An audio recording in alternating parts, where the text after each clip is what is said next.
I believe personally that the book of Genesis is a first-hand account from the Most High. Reading the Bible and I'm letting it speak for itself. I do try not to go in with the preconceived bias. For him to have the divine council court of heaven, these spirits are not outside of space and time like God can be. Like, these spirits are in space and time. Ezekiel's in a vision, God cannot lie, and he's looking through the firmament and he's seeing the likeness of a throne in this verse.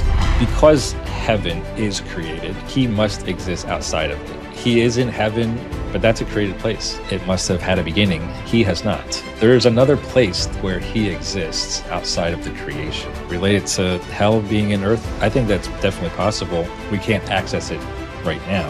I think of it in like layers of physics. There's probably 9 or 10 physical dimensions in our world, and we basically live within 3 right now. When we're out of our physical body, we can get to it, but inside this body we can't. And when there's a new heaven and new earth, then there's no more sun and no more moon. Jesus is lighting up the earth. Also, it's 1,500 by 1,500 by 1,500 square miles, right. and if it's coming down and it lands on the globe Earth, that's another thing you got to think about. Yeah. Because if it's a globe, it's going to land on it. It's not gonna Hopefully, it folds down. Yeah, exactly. And it covers. But if you do believe in the flat Earth, obviously it's just going to come down and land on the flat Earth.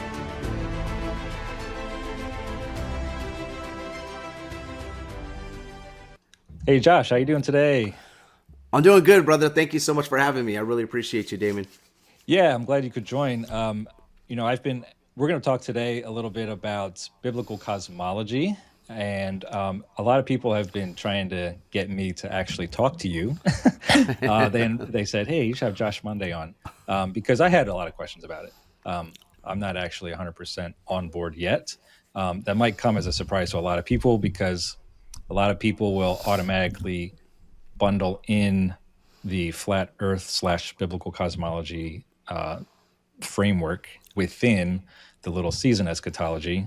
Yes. I don't quite see this connection. Maybe you can explain that even more.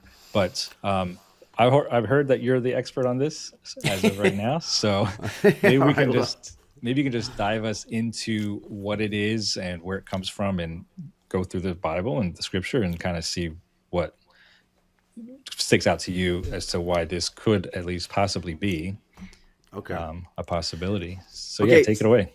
So one thing I would say is I view the Bible like similar to how you would view Satan's little season, because with Satan's little season, I believe like with Jesus's words, like what he's saying, you're taking it literal, right? You're taking exactly what he said and then you're applying it to eschatology, Yeah. So that's kind of the same way that I'm taking biblical cosmology. I'm just reading the Bible and I'm letting it speak for itself, and I do try not to go in with the preconceived bias, but I'll let you guys know that everybody sometimes goes in with the preconceived bias when they're reading the Bible. So what I try to do is I'm going to teach you what science says first, and then I'll teach you what the Bible says, and then we could kind of see, that way you guys know exactly what science is actually teaching, mainstream science compared to what the Bible says. Mm-hmm. And then we could go from there. I think that's a good starting point. But before we do though, I'd like to give you guys a few ways that I view scripture, like the way that I look at it. So Proverbs 30 verses 5-6 says, "Every word of God is pure. He is a shield to those who put their trust in him. Do not add to his words, lest you be rebuked and you be found a liar," right? So I have that. I have Deuteronomy 4:2. "You shall not add to the word which I command you, nor take from it, that you may keep the commandments of the Lord your God, which I command you." And then I also like to kind of go into the fact that God cannot lie, right? So we have Titus 1:2. It says, "In hope of eternal life, which God that cannot lie promised before the world began." And then we also have Hebrews 6:18, which says that it's impossible for God to lie. So much so that if you go to like 2 Kings, there's these prophets of Baal, and you see that he's talking to God's actually in front of the divine council, and he's looking for a lying spirit, because God cannot lie. He's not going to lie to the prophets, but he asked these lying spirits if they could go down, who's going to go down, and one of them said, "I'll be your huckleberry," and they kind of go down to lie to Baal's prophets, right? And, so God cannot lie himself, right? So one thing I like to bring up is I believe personally that the book of Genesis is a first-hand account from the Most High, because I think it has to be. Moses did speak to God twice up on Mount Sinai for 40 days and 40 nights, right?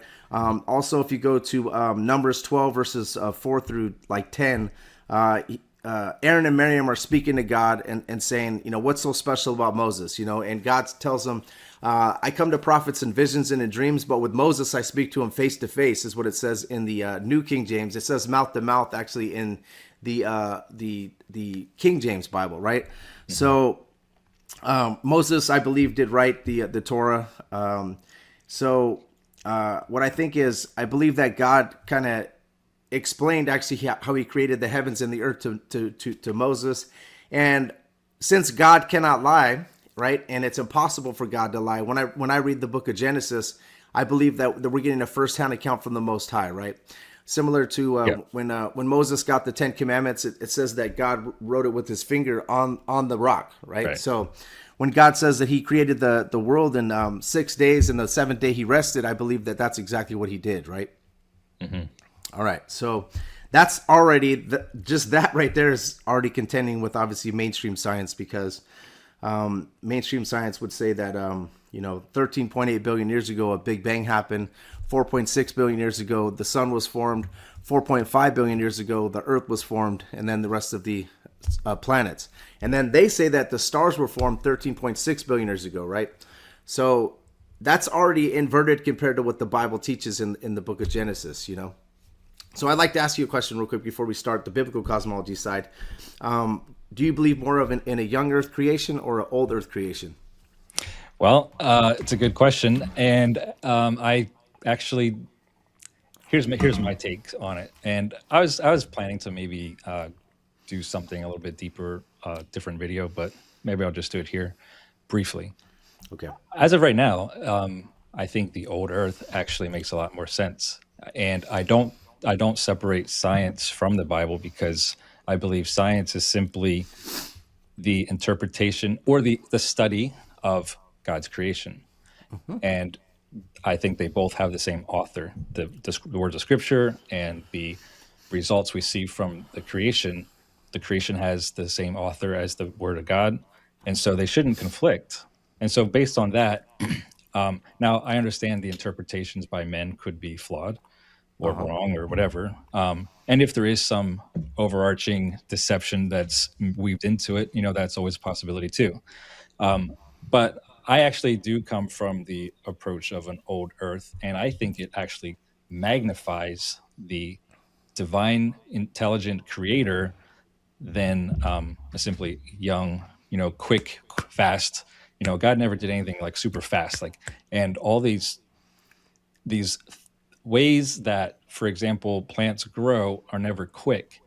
And so I think it took time for things to mature. And so that's my overall perspective as of right now. Definitely open to hearing. I mean, I've heard all kinds of things about. Of course. So I just think the days are periods of time, because like ages that have a beginning and an end. Like every day ends with there is morning and evening, or evening and morning. Except for the seventh day, it's still open. We're still in it, apparently. I don't know. So anyway, okay. And I totally respect that, because I've heard some astrophysicists like Dr. Hugh Ross kind of give his explanation of that's how he feels as well. Mm-hmm. And I've heard some really some very intelligent Christians that go over old earth creation as well. And then we have some some astrophysicists like Jason Lisle, which is also, these guys are globe believers. They're not flat earth believers, but they are astrophysicists that do believe in young earth versus old earth, right? So we do have Christians out there that are great Christians that are believing in old earth as well, and I respect that. And I'm not trying to and I'm obviously not trying to say that you're not a Christian now, just because you believe that, you know what I mean? Like I can understand exactly how different people view, and that's kind of the way that Dr. Hugh Ross actually explains the old earth, is that there's two books. He believes that there's one book, which is the book of nature, one book, which is the book of the Bible, and that they don't conflict each other, and that's kind of the way he looks at it. So kind of the same way as you. So looks like you kind of have kind of the same view as somebody that's like a old earth Christian scientist as well. Right. So all right, so let's go over what the what science says kind of about the Earth, and kind of what it's doing, its movements, and all that. So they say the Earth is at a 23.4 degree axis, right? So it's kind of tilted. And then they say that it's spinning at 1,000 miles an hour, rotating at 1,000 miles an hour, right at the equator. They also say that the sun is orbiting, or the Earth is orbiting the sun at 66,600 miles an hour, right, which is 18.5 miles per second. Okay, so it's actually orbiting the sun. And then they also say that and that's just to let you know how fast that is, though. Like 66,600 miles an hour is actually 18,000 miles an hour, which is faster than a bullet. Okay, so the fastest bullet travels 2,600 miles per second, right? But it's actually equivalent to 1,800 miles per hour, right? So we have it 30 times faster than a bullet. We're actually orbiting the sun. So that's one thing that we need to understand as far as what science is saying, right? And obviously we're not feeling that motion. There is like a acceleration and deceleration, though, when we do orbit the sun. All right. So, but they're saying we're not feeling it. So that's kind of one of the probably things with flat Earth that, people feel more that we're fixed and immovable than actually moving, but right. Scientifically, they would say that it's a constant, and if you're in a car going 60 miles an hour and then you go, 80 miles an hour, you're not going to feel it too much, is what they kind of say, So even though there's a big difference in how fast you're actually going. But then we have the moon actually orbits us at 2,200 miles an hour as well. That's another speed that they've said that the moon does, right? So we obviously a lot of flat earthers will be in contention with the moon landing. That's kind of a big thing. So once I'm actually not sure about that myself. Like I think it's really unrealistic that we actually did land on the moon. I do have an alternate theory, but that's another topic. So, but just to let you know, I'm on the same page with that. Yeah. So if everything is true about heliocentricity and like these speeds and everything, I mean, once I kind of studied this, I was like, wow. As far as the moon, like if everything was true, and I was in the United States Army before, and when you're about to get sent to Kuwait, and you stand in line, like one person's going to Iraq with loading up their weapons, the other one's going to Kuwait handing their weapons to them. You're in that line, you kind of, obviously you get this little nerve in your stomach. You're like, all right, and then I'm going to Kuwait. Okay, cool. I put my weapon. I'm good. I'm gonna go lift weights for a year and go feel helicopters. Great. The other people that are in my unit are like going to Iraq. They're about to get weapons and everything, right? So that's a nervous feeling. So I could imagine, like an astronaut sitting in a room where they're like, okay, guys, listen, we're, obviously we're orbiting at, 66,000 miles an hour. So we're kind of going fast there. But I just want to let you guys know as well that the moon is actually orbiting us at 2,200 miles an hour, 2,600 or 1,800 miles an hour as well. So, or 2,200 miles an hour, sorry. So we're going to slingshot you from Earth and you're going to land on this thing moving faster than a bullet. Just letting you know. And don't worry, because if you get in a fender bender accident, your neck's, can, you get your neck hurt, but if you're about to get slingshotted onto a moon that's moving at 2,200 miles an hour. So I think that if I was sitting in that briefing and I was an astronaut, not only would I be like, the hard part for me would probably be the Earth spinning at 1,000 at first. I'd be like, that's 1,000 miles an hour, and then you're going to shoot me off that onto the moon. They're like, oh yeah, but we're also going 66,000 miles an hour. Then you're like, oh, okay, that's pretty fast. So you're going to shoot me off of that, and then how fast is the moon moving? Oh, 2,200 miles an hour. And you guys are going to try to do that perfect and land me on that thing? So obviously, with math and the gravity and everything that they kind of have broken down, that what they try to do is have them catch the moon's orbit, right? So that way, now you're in the moon's orbit. So all those speeds to you probably wouldn't matter as much if you trust the math and everything. So that's just something that I think about as far as the moon landing, like just besides the fact that everyone just says, oh, this is wrong about this, all these different things that they try to find with the photography. But yeah. I just think about the logistics and also how that would feel to be Neil Armstrong, Buzz Aldrin, and just sitting there in that meeting from a military perspective and knowing all those numbers and trusting that, the science is going to be correct, that this is going to be correct. You're going to slingshot me here. And these are, human lives on the line. And I just think if they did do the moon landing and everything was legit, I would have a lot more respect for these guys, because I can imagine sitting in that meeting, just being like, wow. And you're gonna send me on this tin can over there, and we're about to do this, and plus the radiation and a lot of other problems with it. But this is not a moon landing episode. This is more of a biblical cosmology episode. But all right, so they also say that the sun is moving through space at 500,000 miles an hour as well. There's a few different numbers there. One says like 450, other one says 525. So the sun is also moving, and then we're like chasing the sun, and that's when we're orbiting 66,000 miles an hour. So we have that also going on.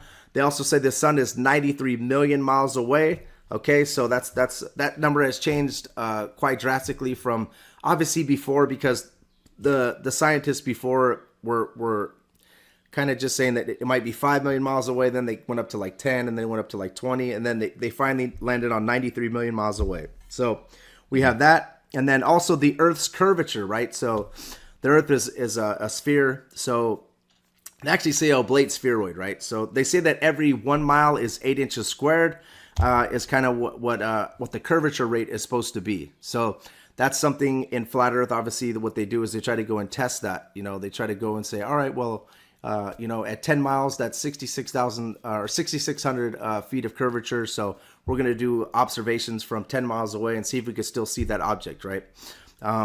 That's something that flat earthers test. But there's something that happens that the globe earthers would say, it's called refraction. So what they say happens is it kind of lifts objects up, right? So that you're able to actually see it. So that's kind of what the globe explanation is for that. Another thing we need to understand is stars, right? Stars, like the distance from stars. They say that the distance from stars to Earth. So the closest star is actually Alpha Centauri, and it's 4.4 light years away.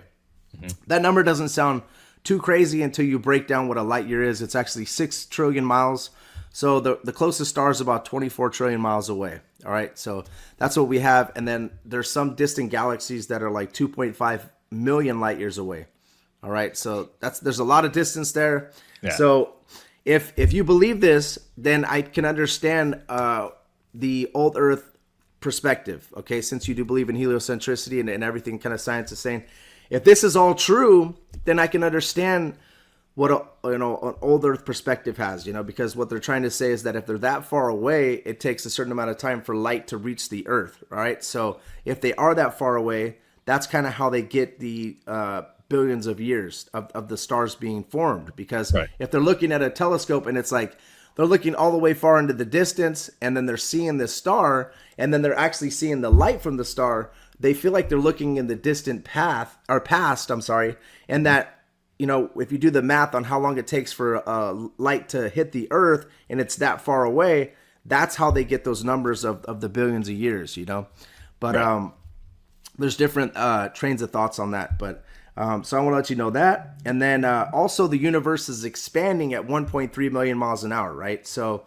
that's something that we need to understand as well. So the universe is expanding always, right? And that's what they say. But with that contention, once I do go through the biblical portion, you'd understand, like, God said he put the moon, sun, and the stars within the firmament, right? God's throne is above the firmament. So I don't know where they would place God, in this ever expanding universe, right? So because how long would it take for Jesus to get to heaven when he ascended? If we're expanding at 1.3 million miles an hour, and God put the moon, sun, and the stars within the firmament, if that makes sense, and the Hebrews believed the firmament was solid, so it would actually be expanding. How long would it take for Jesus to actually get there? He's going to have to move pretty fast to get there. If it's 1.3 million miles an hour, it's actually expanding. Now, obviously, some people believe that it's in another dimension, so it's kind of a different train of thought there. But yeah, so interesting stuff. Well, I'm open to different trains of thought regarding that. Like recently, in the past couple of years, I've really kind of had this idea that heaven and earth are the same creation, the same thing. They're all just kind of meshed together.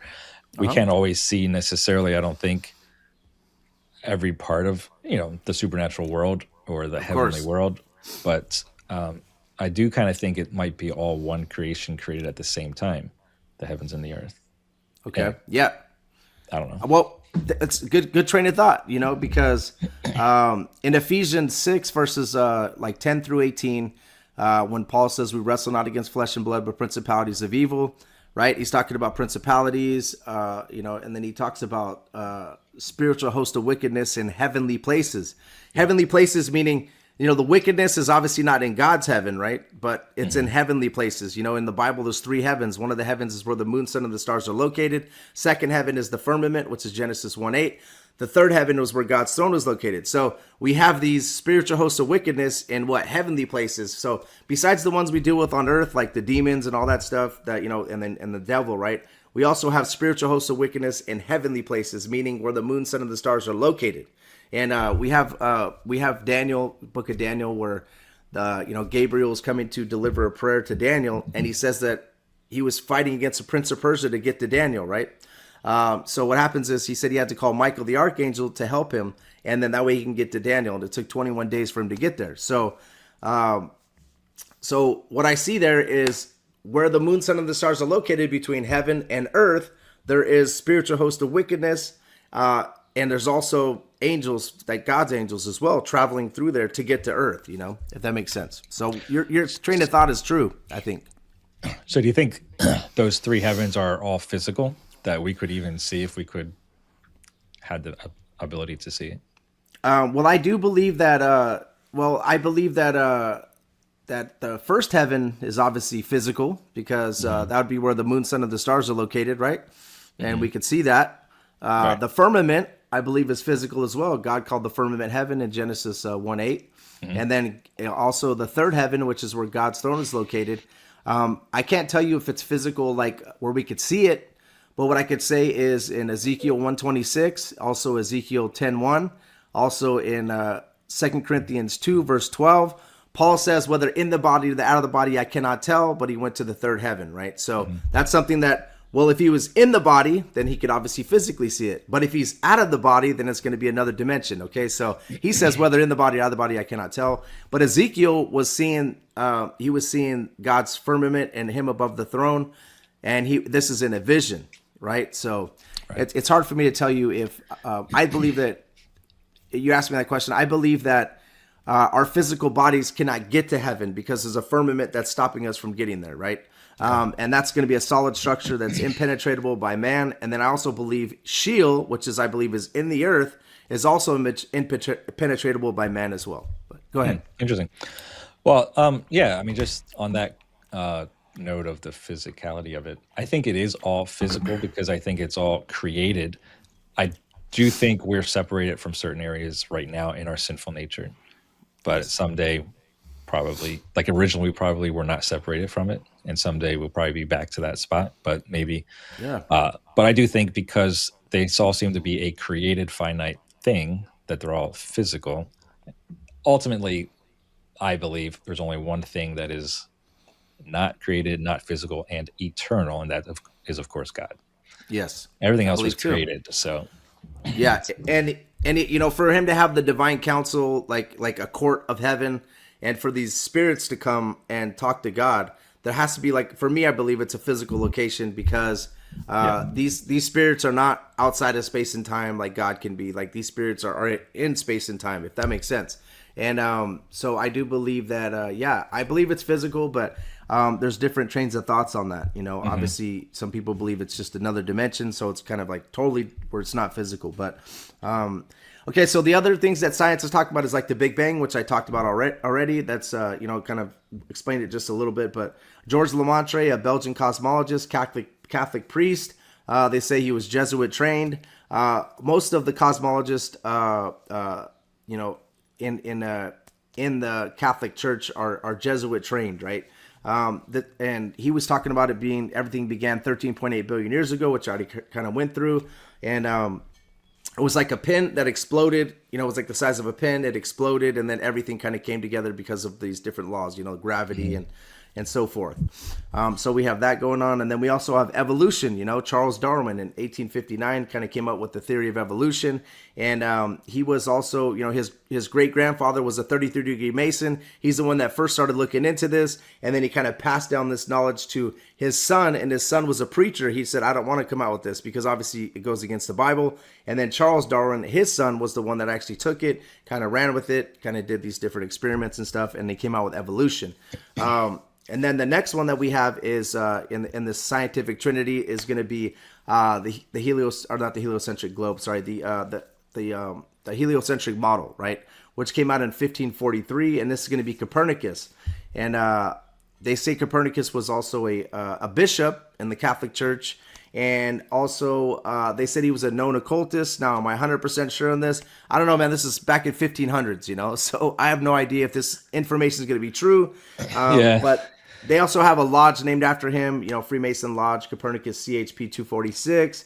That's a few things that I found, but I believe that this is kind of like a scientific trinity that all kind of goes together. We got the heliocentric model. We also have the Big Bang Theory, and then we also have like evolution. Like this kind of sometimes gets put in a package deal.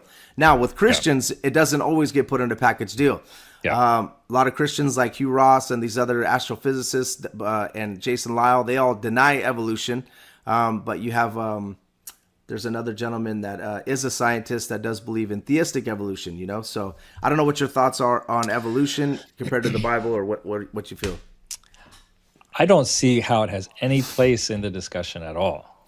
I'm on the side where I think it's just thrown in there to cause division and confusion, and to get people to think, well, if there is long periods of time in here, automatically you think of evolution. I don't think one has anything to do with the other, because for the major evolution or transformations that are described in evolution to take place, you would need much longer periods of time than what even science is saying we have. So it's true. So I think evolution is, we could just remove it and never talk about it. In my opinion, I think it doesn't belong in the conversation at all. I think it's totally wrong, and I don't think an old Earth proves it, supports it at all. Perfect. That's my perspective. Yeah, and that's a lot of people that that are on the scientific level doing these discussions also don't believe the Christians, not the other scientists, but the Christians don't believe in it as well. So it's kind of the same train of thought as you. I feel like I'm talking to Hugh Ross here. No, I'm just kidding. Dr. Hugh Ross. Anyways, next one. Okay, it's like Copernicus, in his writings. I just want to kind of go over this. It's De Revolutionibus of the Order of the Heavenly Bodies 10. So in his writings, this is kind of what he's writing. He's like, and this, he might just trying to be poetic. This is not maybe his literal train of thought, but he might just be trying to be poetic for people. But it says, in the middle of the sun, or in the middle of all, sits the sun enthroned. Now, his train of thought back then was that the sun was stationary and that everything was orbiting the sun, and that there's only one universe. Okay, he's not thinking that there's billions upon billions of universes. He's just thinking of that because that's all he can see with his telescope, right? He says, in the middle of all, sits the sun enthroned. In the most beautiful temple could we place this luminary in any better position from which he can illuminate the whole at once. He is rightly called the lamp, the most mind, the ruler of the universe. Hermes Trismegistus names him the visible God. Electra calls him the all-seeing. So the sun sits upon a royal throne, ruling his children, the planets which circle around him. The earth has the moon at her service. As Aristotle says on his Animals, the moon has the closer relationship with the earth. Meanwhile, the earth conceived by the sun becomes pregnant with an annual rebirth.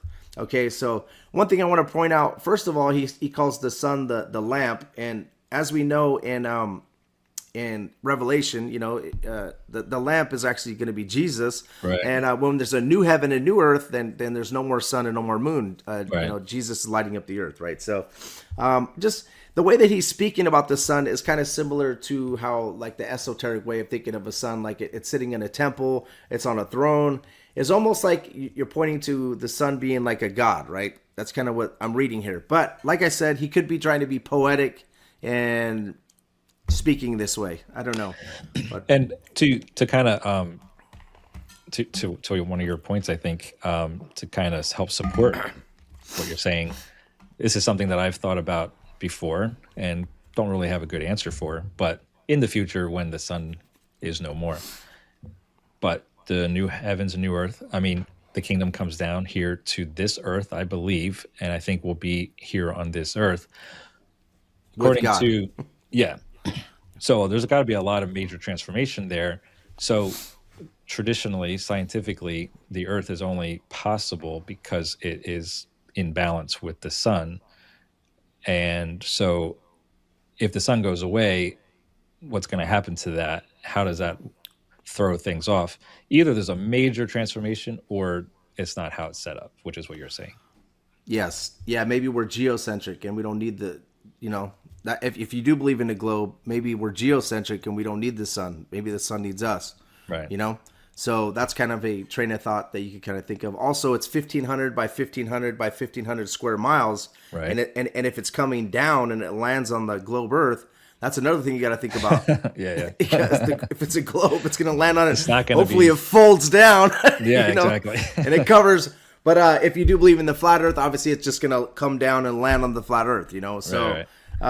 That's also another way to think about it. Like, okay, so this thing's coming down on a globe and it's 1,500 miles. Then obviously there's curvature to the Earth, so it's going to be having to fold and like kind of land on it, if that makes sense. Conform so that's to another the surface. Yes, which God obviously can do. So we can't say that he can't do that, but that's another train of thought to think of. All right, so we have that, and then Isaac Newton is another one. He obviously came up with the theory of gravity, and they said that he started writing it in 1666. So we got a little 666 there. Also, the 66,600 miles an hour is another one, and then so I'll go over a bunch of them at the end. But so we have that going on. All right, so that's kind of explaining what science says. Obviously, it's not everything, but I could go into an old Earth, young Earth, talk about that, but that's not really the discussion here today. Right. But and I know you believe Jesus's words, when he's speaking about Satan's little season. But Jesus also says in John 5:45 through 47, he says, "Do not think that I shall accuse you, the Father. There is one who accuses you, Moses, in whom you trust. For if you believe Moses, you would believe me, for he wrote about me. But if you do not believe his writings, how will you believe my words?" Okay. Right. So he's basically vouching for Moses. Also, I have that Numbers 12 verse 4 through 8. We're vouching that Moses spoke to God face to face or mouth to mouth, and then obviously he's been on Mount Sinai 40 days and 40 nights twice. He got the 10 Commandments written by God's fingers. So we kind of have some legitimacy to the book of Genesis. All right. That's Right. my whole thing. So Right. I'm going to go to the Bible real quick and go through Genesis real fast, like the first 4 days of creation. That's all we need for this discussion. Okay. So what I'll do is let's just go there real quick. We're just going to read Genesis 1. So it says, this is the New King James, just so you guys all know. In the beginning, God created the heavens and the earth. Now in the King James, it's going to say heaven, right? So here the word is Shemaim and earth. So it can be a plural heaven, or it could be heavens, either way. So the train of thought here is, in the beginning, God created the heavens and the earth, right? And I believe personally that this is the day that God laid the foundations of the earth. If it's a globe, then obviously he made what's going to be underneath the earth, right? If it's a flat earth, then he's laying the foundations of the earth, right? I think this is when he did that. And he could have created just the heaven, where his throne is going to be located and all that. Or he could have created the heavens, which is going to be like where he's going to place the moon, sun, and the stars. And he's also creating where his throne is going to be located, right? And he also says he created the earth. So I believe that that's when the foundations are laid. The reason why I believe that, because in Isaiah 40, verse 22, God says, have you not heard from the beginning when I laid the foundations of the earth, right? So he has taken you back to the beginning. And then it says, the earth was without form and void, and darkness was upon the face of the deep, and the Spirit of God hovered over the face of the waters. So we have waters here, right? And it says the Spirit of God, which I believe is the Holy Spirit, is hovering over the face of the waters. So if you read this to this point, you already kind of have what they say scientifically already, because they say way back when it first was formed, there was just waters over the face of the earth, right? And so it's kind of interesting, but I believe that there was waters over the face of the earth because we don't have the continents yet, right? We just have the foundations of the earth, what's beneath it, and we also have the waters, and that's kind of what we see here. Then it said, then God said, let there be light, and there was light, and God saw the light, and it was good, and God divided the light from the darkness. God called the light day, and the darkness he called night. So the evening and morning were the first day. All right, so next we have the firmament being created. It says, then God said, let there be a firmament in the midst of the waters, and let it divide the waters from the waters. Thus God made the firmament and divided the waters which were under the firmament from the waters which were above the firmament, and it was so. And God called the firmament heaven. So that's the reason why I tell you that the second heaven is going to be the firmament, right? Mm-hmm. Okay. And it's separating waters from waters. So this is the flat earth train of thought would be that there's going to be a firmament above the flat earth, and there's actually water above the firmament still, which is spoken about in Psalms 148, where David is saying, praise ye, the heavens, praise ye the sun, praise ye the moon, praise ye the stars, and praise ye the waters that be above the heavens. So he's still claiming it even after the flood, that there's water above the heavens, which would be above the firmament, right? So that's our train of thought. The train of thought for a globe believer would be that there's midst of the waters, it's like just mist. And, one of them is a canopy theory where they say that there was a firmament around the globe at one time. And that's what made it so Adam could live 900 years. And then what happened is when the flood happened, then the firmament broke. And now the sun could come through, more like, and also they said it was actually ice is what they kind of think. But also the other train of thought is that the firmament is just space, and that it's an expanse, and that it's not a solid object, if that makes sense. Mm-hmm. I guess I am not really on board with the canopy theory necessarily. I mean, it's possible, I guess. I'm not 100% sold on it, really. I know that the Bible says something about during the flood time, the waters came up from the ground. Does it say specifically that it, besides just rain? It says there's three separate events that happened. Basically, it says that the windows of heaven were open. Now, they're called sluices. So we would obviously, as a flat earth believer, believe that there was actually water above the firmament, and God opened those sluices, and water started kind of filling up this fishbowl. Okay. And then it also says that the first event was the fountain of the great deep were broken. Sorry, that's the first event. So water's coming from below. So if you're Noah's Ark, then the water's coming from below to kind of lift your ark. And then if the windows of heaven were open and water started coming into, we believe, firmament with the flat earth, water started filling up. And then obviously it rained for 40 days and 40 nights as well. And then even when the rains stop and the water stops, it says that the windows of heaven were closed or stopped.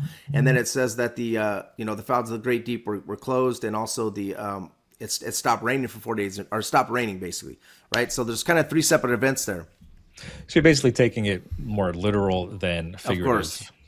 Okay. Yeah, definitely. More literal than figurative, just like how you take everything that Jesus is saying, like literal, like you're taking it as a literal interpretation. That's why the people that believe in Satan's little Caesar are like, all right, let's look into this and be like, all right, we're going to take this, we're going to use the same hermeneutics in Genesis and throughout Genesis and through Revelation as we use in, explaining eschatology of Satan's little season, if that makes sense. Yeah. So, but like I said, I do like to explain that there's different trains of thoughts on this. The firmament, they believe would be like an expanse, or would believe to be like space, where God placed the moon, sun, and the stars. The only contingency here that people would contend with is like that the definition of that word rakia, which is firmament. Mm-hmm. It says extended surface, solid. And then the next thing says expanse. It's flat as base support, which obviously the space is not flat. And then it says firmament.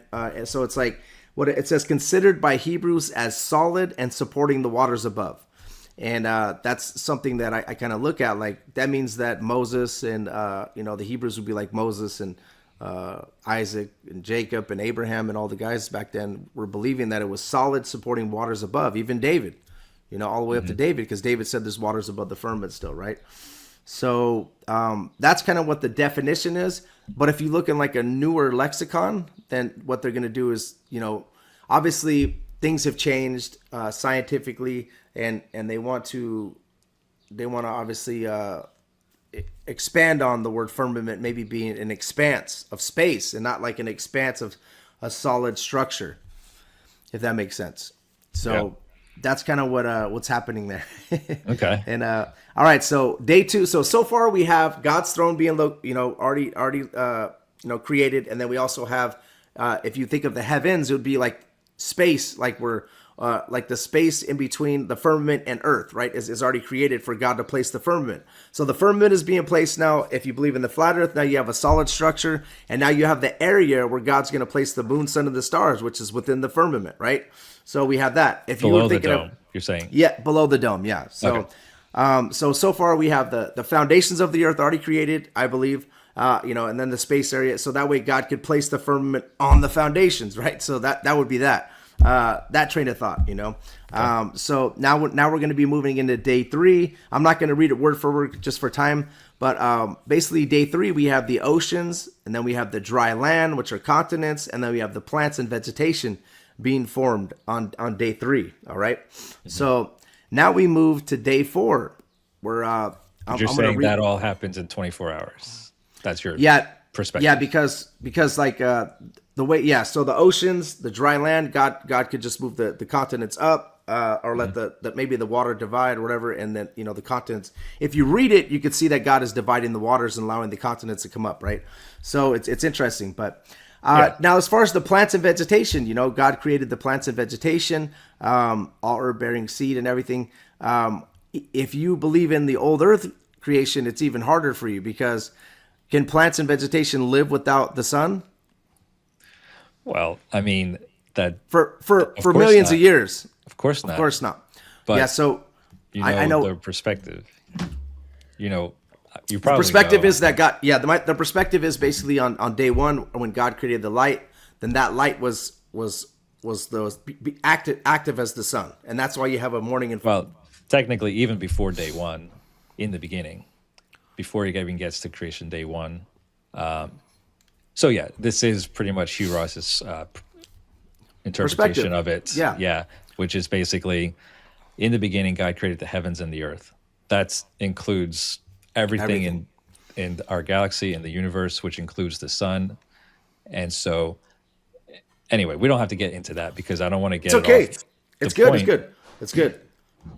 So Hugh Ross is basically saying when he created the heavens, then he did create the sun's already created. And now this is the thing that I think, because what he would say is God made, which means bara, which means he organized where he's going to place the moon, sun, and the stars and everything on day 4. That's kind of his train of thought. And what it is if you read on day 4, it says, God said, let there be. And when he said, let there be, in the Hebrew, it means exist. All right. So God said, let there be lights in the firmament. So exist lights in the firmament of heaven to divide the day from the night. Let them be for signs, for seasons, for days and years. So whatever he created right there, where he said, God said, let there be, it means exist. So lights in the firmament of heaven. So right there, he created what is going to be for signs, for seasons, for years. And it says, and let them be for lights in the firmament of heaven to give light upon the earth. And it was so. Now we have, then God made 2 great lights, meaning he arranged them. So I believe on day 4, he created them when he said, let there be, because that word means exist, lights in the firmament. And the lights in the firmament are going to be including the sun, moon, and the stars also, right? This is the way I believe, right? Because I'm seeing let there be, exist. Now, if on day 4 it said God made the lights in the firmament of heaven to divide the day from the night, which would be bara, which could mean, arrange. You know what I mean? That would be okay, I think, for Hugh Ross to say that they were arranged on this day, but they were created on day 1. But I'm not trying to say that he's a bad hermeneutics, because I think he's a very intelligent guy, and the way that he's seeing things is a way that I've even heard a flat earther explain it to me, that they were just arranged on that day. But I just personally believe that when God said let there be, in the Hebrew, that word let there be, when it's connected, it means exist, lights in the firmament, right? So then God made 2 great lights, right? On verse 16, the greater light to rule the day, which I believe is the sun, the lesser light to rule the night, which is the moon, and he made the stars also. Then it said, God set them in the firmament of heaven of the heavens, to give light on the earth, and to rule over the day and over the night, and to divide the light from the darkness. And God saw it was good, and evening and morning were the fourth day. So, but go ahead. I know you probably want to say something. Well, no, I don't think I want to get it too off track, because it's not about. This isn't a creation debate. I do want to know the foundations of the flat Earth, biblical cosmology, worldview, and perspective. So we can stay focused on that.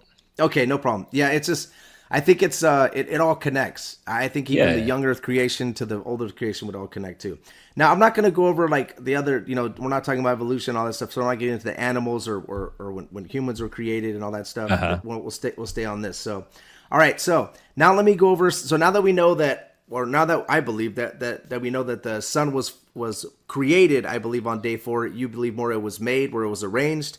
Let's see what else we have here. So we have some verses that talked about like a fixed earth, like a fixed and immovable earth, right? So like I said, I'm looking at these verses the same way that you would kind of look at Satan's Little Season, where I'm taking the verses literally, but I'll tell you a few things about these though. Okay, so I have First Chronicles 16:30. It says, "Tremble before him, all the earth. The world is also firmly established; it shall not be moved."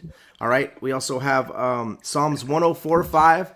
It says, "You who laid the foundations of the earth, so that it shall not be moved forever." Right. Then it says, then we have like Psalms 96:10, saying, "Among the nations the Lord reigns. The world is also firmly established; it shall not be moved. He shall judge the peoples righteously." Okay, so far I have some more verses I could bring up, but for time's sake, so we have a few verses talking about even speaking of the foundations, how they cannot be moved, right? And that'll correlate with even what you're saying about the 1500 by 1500 coming down. That it's not going to be an actual new earth. It's just the new earth is going to be this 1500 by 1500 coming down to the earth, right? And it's not going to be moved or wiped away. It's going to be established forever, right? So there's a few there, and then to correlate with that, I have some verses on how it's talking about the sun is moving and the moon is moving, and it doesn't say anything about the earth moving, right? So we have Joshua 10 verses 12 through 13, which this is brought up a ton by flat earthers. Always always happens. But I'll tell you this is not proving a flat earth. So far, we just have like a fixed and immovable earth. And we have, I believe the sun was formed on day 4. So what people would say is, well, what was the earth orbiting around on day 3? Did God put it in orbit on day 4 when he actually created the moon, sun, and the stars? So a lot of people believe that the earth is like the main attraction, like not the sun and the stars and all these other galaxies, like the earth is the main attraction. And even in that verse, it says that God created the moon, sun, and the stars to light up the earth, right? The earth, that's what everything's created for, not to light up all these different galaxies and all these things. They're all created to light up the earth, right? And they're for signs, for seasons, for us, so it's like we're the special attraction. God is creating this for us, and obviously the animals and everything that he created, right? But we're the main attraction. Absolutely. All right, so let's talk about the moon and the sun are moving. So we have Joshua 10, verses 12 through 13. It says, "Then spoke Joshua to the Lord, Yahweh, in the day when the Lord delivered up the Amorites before the children of Israel. And he said in the sight of Israel, Sun, stand still upon Gibeon, and thou moon in the valley of Ajan. And the sun stood still, and the moon stayed, until the people had avenged their enemies themselves upon their enemies. And is it not written in the book of Jasher? So the sun stood still in the midst of heaven, and has not go down about a whole day." Now that "go down" part in the Hebrew, it could be "go away from you," or it could be "to go down." All right, it doesn't have to be like, "Oh, it's going down." So okay, that proves more a geocentric globe. But the part that is interesting is these are the Amorites. If you go through the whole Old Testament, even in Genesis 15, God says that their sin has not reached that point yet. The Amorites, right? The Amorites are actually Og, king of Bashan, which they say his bed was 15 by 6 feet. So these are they're claimed to be giants in the Bible, right? So right here, God is actually lining them up for the Israelites to take care of him now. Now that sin has reached that threshold where he's delivering the Amorites to the Israelites.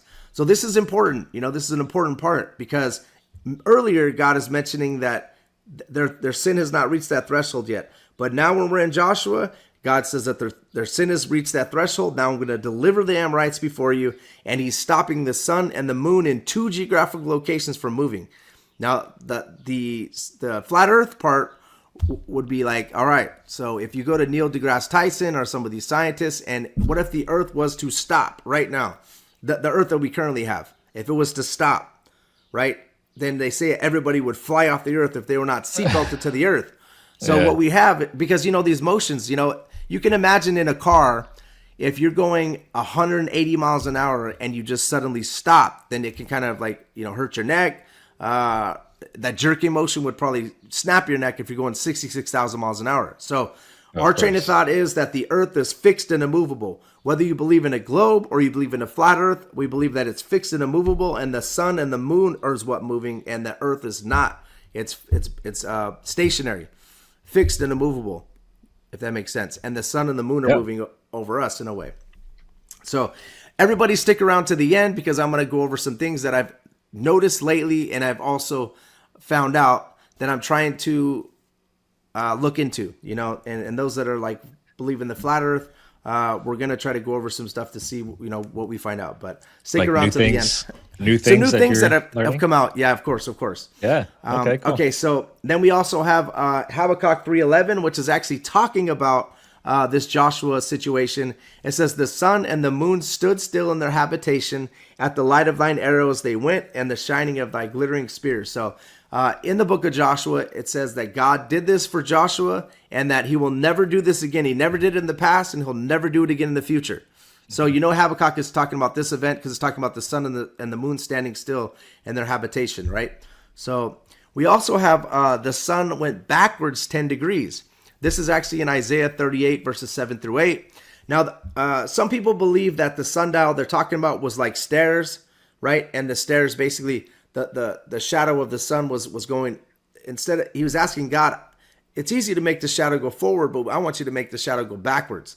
It says, and this is the sign to you from the Lord, Yahweh, and that the Lord Yahweh will do this thing which he has spoken. Behold, I will bring the shadow on the sundial, which has gone down with the sun on the sundial of Ahaz. So it was going down, right? But he says he wants it to go backwards. So the sun returned 10 degrees on the dial, which it had not gone down. So God made the sun move backwards, right? The sunlight, I believe, is what's happening. So the sun actually went backwards 10 degrees on the sundial. So that's kind of how that is explained. So now the sun is moving backwards. So I guess in the heliocentric model, the Earth would have to rotate backwards for that to happen, I believe. We'd have to rotate backwards 10 degrees, right? Yeah. Yeah, so that's how that would have to be explained. Biblically, it's explained that the sun is actually moving overhead or somehow moving over a globe Earth, and the Earth is still, and all he did was move the sun backwards 10 degrees only. So basically just had it move backwards 10 degrees. I'm not sure how that would be explained in a globe situation. Doesn't really... I think it would be, I think it would have to be because when we're seeing the sun set, right, the way they're explaining that when it's setting, we're actually rotating, right? So the sun would be almost, it's not fixed, obviously, because it is moving around the galaxy, but we're actually fixed to it though, right? Because we're in its orbit. So we would actually be spinning, and the sun is normal. So it would have to move backwards 10 degrees, I think, is what it would mean. Yeah, but I don't see how that could actually happen. I mean, obviously a miracle, but I'm not sure if that's how God would do it. So it's a open-ended question, for me. So definitely. And then this is kind of the verses that I would say, like this is Ecclesiastes 1:5. It says, the sun also rises and the sun goes down and has to its place where it arose. So there's a word, zakra, where it's talking about when it rises, it means to rise. So we could think it's rising, or it also says to come forth. So it's like coming to you. So on a flat earth, it's going to be the sun is obviously not going down, but what they would say is the sun is going around a flat earth, right, in this motion, or different motions. It depends, but it's not actually going down. It's obviously there's a firmament, so the sun's not going to be able to go below the firmament, right? So, and that we do believe the firmament does connect to the earth. So, but biblically, you could say rise, or you could say come forth. So the sun's coming to you when it rises. And then there's also a word called bow, which means to go, like to go away from you. That's kind of what the that word bow means. So when it says to rise and to set, it's not. You could take it either way, where it's actually rising and setting, or it's actually going away from you, or to go. So there's two different words you can use in the Hebrew there. So, and then so we went over that, like kind of those two, like the sun and the moon part. Also, the moon is her own light. It does say that God created the sun being a light, and also the lesser light to rule the day. So and from a flat earth perspective, we believe the moon is a light and the sun is a light. From the globe perspective, we believe that, or they believe that the sun is actually shining off of the moon, right? And it's a reflection.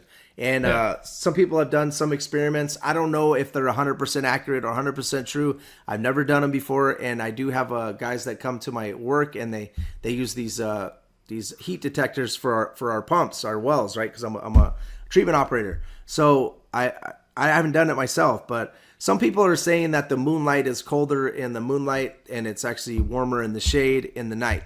All right. But there has been, I think, Dr. Hugh Ross, I think it was him or somebody said they did it.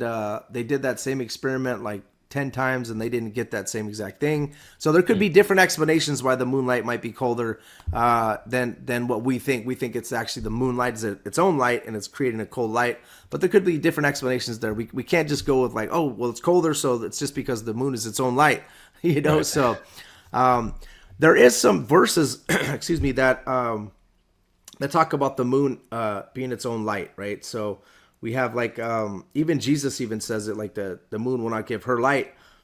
We have Ezekiel 32. This is not Jesus, but we have Ezekiel 32. It says, "And when I shall put thee out, I will cover the heaven and make the stars thereof dark. I will therefore cover the sun with the cloud, and the moon shall not give her light." So we have like it's talking about the moon giving her light, and then we have another one. We have Isaiah 13:10. "For the stars of heaven and their constellations will not give their light. The sun will be darkened in its going forth, and the moon will not cause its light to shine." Now, think about that verse from your perspective, or like a heliocentric perspective. It's saying that the sun will be darkened on its going forth, which means its movement, and the sun will cause its light to shine. Right? Will not cause its light to shine. So, it kind of makes sense in your point of view, but from our point of view, we think that the moon has its own light. That's why it will not cause its light to shine, right? So it's some interesting stuff. But and then obviously when God does create these, it says that the greater light to rule the day, lesser light to rule the night. So that's kind of our train of thought there, that the moon has its own light. So we have that. And we could talk a little bit about the firmament. One thing about that canopy theory that Ken Hovind kind of came up with, God said he put the moon, sun, and the stars within the firmament, right? So those moon, sun, and the stars would have to be within that canopy. So if we have the canopy would have to be on the outside of the whole galaxy, unless there's two firmaments. And then now you're adding to the word of God, because God just created one firmament, right? So the canopy theory to me, I think falls out the window. Plus there would have to be four heavens, because it would have to be a heaven within that firmament, and then that firmament would be a heaven, and then there would also be the stars, and then there would have to be God's throne. So there'd be four heavens. But according to Paul, there's only three heavens, and that's kind of what he went with. And then if you go to the Hebrew, some of them believe there was seven heavens, So I believe that the New Testament kind of shows us that there's only three heavens, because Paul talks about traveling to the third heaven, which is, and he says he heard unspeakable words. Well, not that I have any proof or anything, and it doesn't really matter, but I would just simply reply to that Paul went to the third heaven doesn't necessarily mean there's only three. Okay. Now, the basis of a seven heavens, Enoch talks about it, but I don't know about the validity of that. But anyway, that's the only talks about it. Yeah. Well, yeah, that's the only comment I'd make on the three heavens. I just think it's possible. But yeah, I don't know if we have a definitive answer on that. Yes. Yeah, that's true. Yep. And the Hebrews did believe in like a seven heaven tier system, but that would be seven firmaments, like that's kind of what they believe. Some of them, there's like different like levels of the firmament. There's like one firmament would be one heaven, because they'll take that word firmament and say, well, firmament means heaven is going to be called firmament no matter what. So there's going to be like a firmament, like there's different trains of thoughts on that. I believe there's one firmament. That's what it says there. And that there's three heavens. That's personally what I believe. Okay. So, but you guys don't have to take my word for it. But okay, so let's talk about the firmament. So is the firmament solid dome and with water above? So I'm going to go to right here to Psalms 19:1, and this was written on Warner Braun's tombstone. The heavens declare the glory of God, and the firmament showeth his handiwork. Here the verses are separating heavens from the firmament, right? It says the heavens declare the glory of God. The heavens being where the moon, sun, and the stars are located, and where God's throne is located. And the firmament showeth his handiwork. So he was obviously creating something on the second day. Now, whether the firmament is outside of all these galaxies, and the firmament is just basically covering these universes, and then God's throne is above that, or the earth is flat and the firmament was created on day 2 and it shows his handiwork, but if we read a little further, it's also talking about how the sun is moving, right? So it says the heavens declare the glory of God, and the firmament showeth his handiwork. Day unto day uttereth speech, and the night unto night showeth knowledge. There is no speech nor language which their voice is not heard. So that's actually talking about how there's going to be signs in the heavens, right? And that the heavens can speak. There was a Mazzaroth back then, and that they were kind of following, where they would see signs in heaven. They think the signs are from God, right? Next, it says, their line has gone out through all the earth, and their words to the end of the world.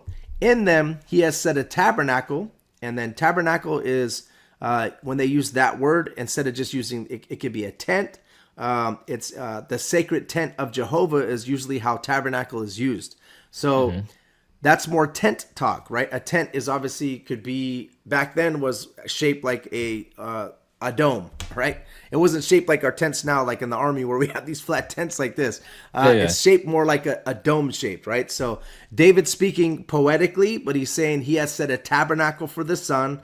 And if you look up that word, it means tent, nomad's tent, symbolic of the wilderness. And it says the sacred tent of Jehovah, the tabernacle. So that's what it means when you say tabernacle. And it says, for the sun, which is as a bridegroom coming out of his chamber, and rejoice as a strong man to run a race. He is going forth is from the end of heaven, and his circuit is unto the ends of it, and there is nothing hid from thereof. So there's nothing from the heat thereof, hid from the heat thereof. So it's talking about the sun going, traveling the heavens, right? Basically. So I do believe David at this point is believing that the sun is moving and the earth is still, right? And I think he's saying that the sun is coming out of, is traveling in this tabernacle, like the tent talk, which I'll get a little further and show you that that's kind of what they believe. So that's kind of what he has. So he's talking about the sun is run like a strong man to run a race.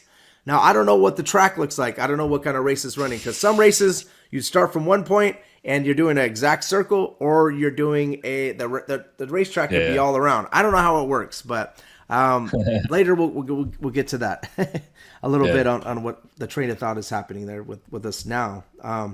So all right, so and then the firmament I believe is solid. That's why, like, your spirit, when your spirit, that's how you get to heaven, right? The angels are going to come get you, and they're either going to take you to heaven, or I believe they're going to take you to Sheol, one of the two. And I believe it's instant. And some people believe you're going to sleep. Some people believe different trains of thoughts. But in Luke 16, when he's talking about the rich man and Lazarus, it said that the angels came to get Lazarus and take him to where he's supposed to go. And then the rich man, also the angels came and took him where he's supposed to go. So that's Jesus talking, so I take it literal.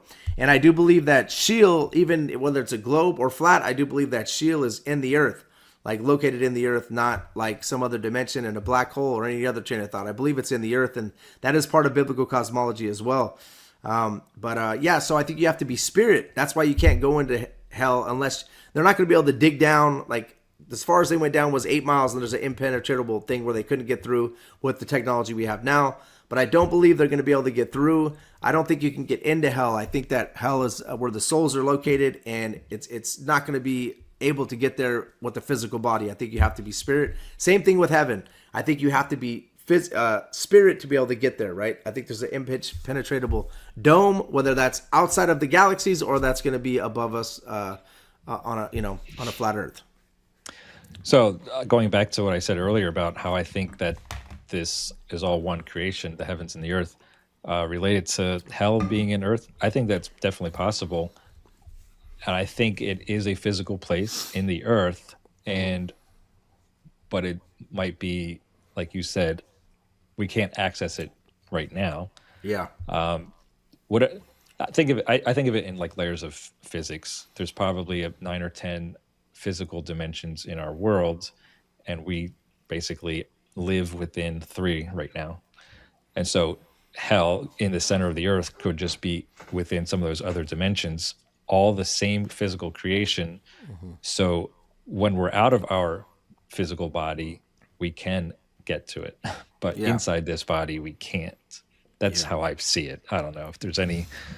No, I mean that's a train of thought that a lot of people have. I think it's interesting, and I think it's physical as well. And I do believe the creation, and you believe that it's all one creation, like the seven. Well, I believe it's 7 days, the 6 days he rest, or 7th day he rested. But I do believe it is all connected. You know, the Bible talks a lot about it, like what happens in heaven is happening on earth. You know, it also talks about like a great earthquake happens and all the stars fall to the earth, and the sixth seal of Revelation, which I think you guys believe already happened in the Satan's little season. But there's just a lot of things that something like it's connected. You know what I mean? Like I believe too. Same thing you believe in. All right, so now I'm going to talk a little bit about God's throne being above the firmament, like. It says that's why I believe that when God creates a new heaven and the new earth, God just has to come down. You know, that 15 by 1500 is going to come down, and I believe that they're connected, just like you were kind of saying that this creation was connected. But if you believe in a flat earth, you believe they're physically connected. Where the firmament is there's going to be water above the firmament. God's throne is above that. You know, and Revelation also talks about there being water in heaven. So I think there's water above the heavens, and there's a firmament that's separating us from God personally. So what do I have to kind of proof that? Well, we have like Amos 9:6. This is in the NASB 2020. The way that they explain it, I don't know if this is the proper interpretation of this, but I'll just kind of go over it. It says, "The one who builds his upper chambers in the heavens and has found his vaulted dome over the earth. He who calls for the waters of the sea and pours them on the face of the earth, and the Lord is his name." If you go to Amos 9:6 and like the King James, instead of using vaulted dome, they're gonna mean troops. It means it's connected. So it's kind of the similar what you were saying, like heaven is connected to the earth. Whether using this vaulted dome language would prove more of a flat earth, but using this heaven and earth connected, binding together, like that's kind of, you could use it on a globe as well, but it's interesting. He says he has his upper chambers in the heavens, right? So which is above, obviously in the heaven is what I would say, above our heavens, and he's like, he has upper chambers, where he's located, where God is located. So it's really interesting. And then we also have Isaiah 40, 21 through 22 is another one that, and I kind of talked about it earlier. I touched on it, but this is kind of where some people would say it's talking about a sphere, and then some people would say it's just talking about a circle. It says, Isaiah 40, 21 through 22 says, "Have you not known? Have you not heard? Has it not been told to you from the beginning? Have you not understood from the foundations of the earth?" That's why I told you I believe that the foundations of the earth were laid on that very first 1 sentence of the Bible, right? It says, "It is he who sits above the circle of the earth, and its inhabitants are like grasshoppers, who stretches out the heavens like a curtain and spreads them out like a tent to dwell in." So now we have the tent talk again. The heavens are stretched out like a curtain. So the heavens being, where the moon, sun, and the stars are located, and he spreads them out like a tent to dwell in. Also, it's saying that he's looking down on the circle of the earth, and we are like grasshoppers to him, right? This word hug is what earth is what circle is right there. And if you go through many translations, they're all going to say circle. Greek Septuagint, They could use sphere or circle. They use circle. So I believe it is circle. Now, from a globe perspective, what they would say is that it's just when you look down on a globe from the top, then it's going to look like a circle. Yeah. From a flat Earth perspective, we believe that the Earth is actually literally circle. There's going to be a firmament. God is looking through the firmament down on us like grasshoppers and seeing us. And, just different trains of thoughts there. And that word circle, if you go to Isaiah 22:18, there is a word ball used by the same author. Instead of using circle, he could have maybe used this word. He says, he surely violently turns and toss thee like a ball into a large country. There shalt you die, and the chariots of the glory shall be the same of thy Lord's house. So the same author, Isaiah, does use a ball, right? And but as far as God being above the firmament, that's kind of what our train of thought would be, that Isaiah 40 is talking about God looking down on us in the tent, from the tent of heaven, which is the firmament, looking down on us. And he spread out the heavens where he put the moon, sun, and the stars, but he also created a tent for us to dwell in, which would be the firmament, if that makes sense. Yeah. And then, go ahead. Speaking Any train of thoughts on that? Well, first of all, I'm glad that one thing that not a lot of people do is you'll look at every word and, at least suggest different options. So you give all the options, and that's good. Have you ever, speaking of circular and stuff like that, Job 26:10, have you ever read that and made any sense of that verse, which basically says, he drew a circular horizon on the face of the waters at the boundary of light and darkness. It's talking about the horizon being circular. Have you ever looked at that one? I haven't looked at it, but I've heard somebody bring it up in a debate before, and I think it's interesting. Like I said, right now I am studying all sides. I don't want to be this guy that creates an idol for people. That's what I don't want to do. I don't want to create an idol for somebody and meaning that there is things in this in the Bible and things that we're dealing with right now that could create an idol for people. And what I mean by that is every single show that you do is all concentrated on the creation. You know what I mean? I want to make sure that we concentrate on the creator, the one that created the heavens and the earth. So what I try to do is I want to explain both sides so people understand and they can make their own decision. And I don't want to be that guy because I think that it can become an idol. No lie. The flat earth can become an idol for people where that's all they talk about every episode, and all they're speaking about whenever they speak on the internet is about that. And they could be Christians as well. But there's a whole entire, there's 31,000 verses in the Bible. There's a whole lot more to the Bible than just this portion of the Bible. But to me, it's important. So. Yeah. And like I said, I appreciate that you are exploring everything. I told some people, a mutual friend of ours, that, I kind of hope or wish that flat earth is true. And I'm still investigating it myself. And that's why I'm having you here.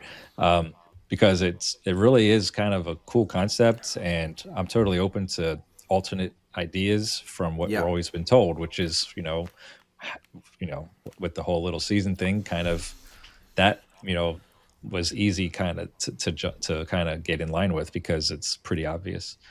So anyway, I'm totally the deceptions open. are deep. Yeah, that's why the Saints little season is easier for people to accept, because the deceptions are pretty deep right now, and But I understand. So look, we'll get a little bit. So sitting on the circle of the earth, not the universe, basically, is kind of what our train of thought is. But other people would say that God is in another dimension, so he could sit and look at the circle, the circle of the earth. But we're thinking of a physical location, like you. He's in a physical location. He's looking down on us like grasshoppers. There's a tent, which is the firmament, and he's looking down on us at his creation, right? So, well, I could add one more bit to that. Yeah, go ahead. So this is my line of thinking regarding where God is. Because heaven is created, therefore he must exist outside of it. So both can be true. He is in heaven, his throne room, but that's a created place. It's a physical place, I believe. So it must have had a beginning. He has not. So yes, there's another place where he exists outside of the creation. So I just wanted to throw that idea out there. Yeah.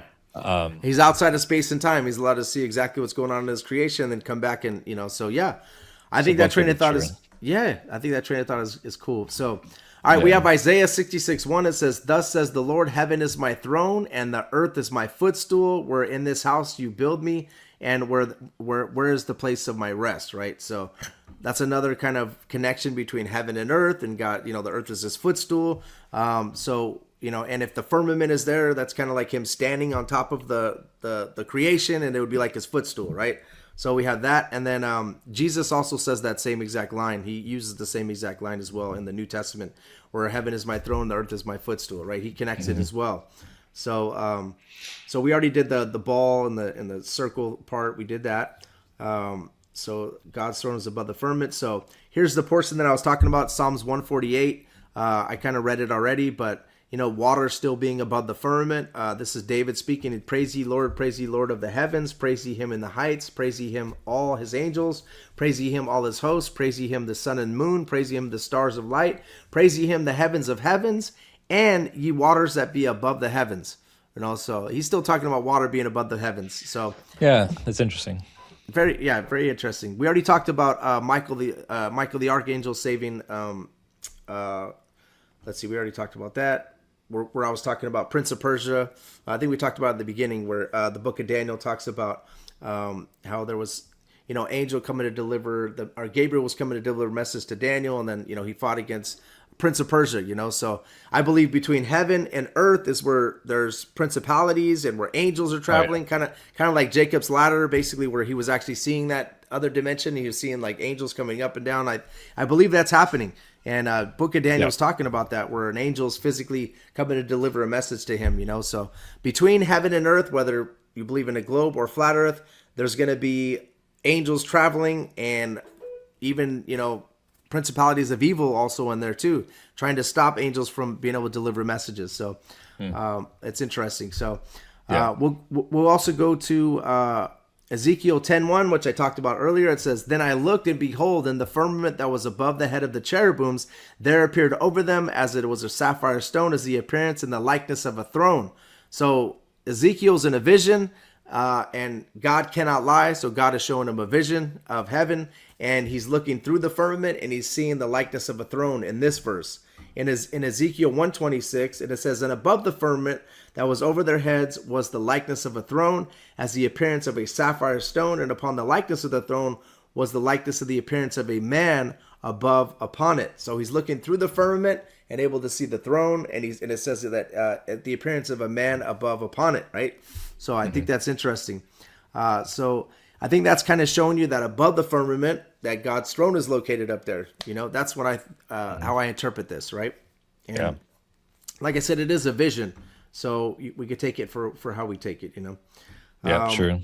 And then also, this is Ezekiel 8:3. It says, "He stretched out the form of the hand, took me by a lock of my hair, and the Spirit lifted me up between the earth and heaven, and brought me in visions of God in Jerusalem at the door of the north gate of the inner court, where the seat of the image of jealousy was, which provokes to jealousy." So this is also a verse connecting heaven to earth, like this is in between, where he's doing, he's getting this vision. So it's talking about Ezekiel when he's getting these visions of God, right? So we have that. And then Revelation 4:6 is one where it's talking about, it says, "And before the throne there was a sea of glass like unto crystal, and in the midst of the throne, round about the throne, were four beasts full of eyes and behind."